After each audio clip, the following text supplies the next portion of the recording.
atskleisime jūsų ir jūsų partnerį. Tai tokiu būdu galima pasižiūrėti jūsų partnerio santykis jums ir jūsų santykis partnerio atžvilgiu. Kas dabar vyksta tarp jūsų? Kokios perspektyvos galimos? Taigi žiūrim. Jūsų partneris, jūs, iš ko santykiai susidėjo, ar kilo tiesiog, ir santykių perspektyva. Sakyčiau, ant kortų kaladės ta pirma korta rodo, jog labai galbūt sunku santykiai yra tarp jūsų, kažkuris daugiau galbūt esate apsiėmę daugiau tokio įsipareigojimų galbūt.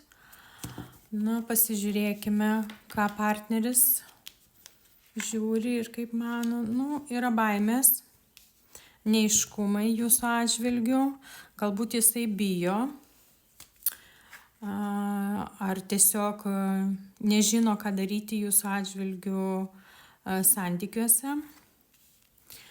Ką jūs? Jūs taip pat esate tokioje situacijoje, jog netgi nėra aiškumo ir nežinote, kaip parodyti ar kaip išreikšti save. Yra tokios aplinkybės, kurios neleidžia jums parodyti galbūt kažkokį tai dėmesį savo partneriui, iš ko santykiai vystėsi. Sakyčiau, kad buvo labai aktyvūs santykiai ir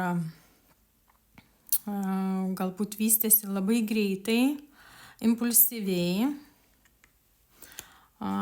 Kokias perspektyvas santykių laukia? Galbūt sakyčiau, kad santykiai jau nebebus tokie, kokie buvo.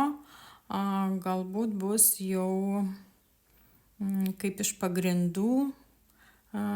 Sakyčiau, sugriuvę tokie santykiai. Nėra aiškumo, nebus tokio galbūt pasitikėjimo vienas kitu.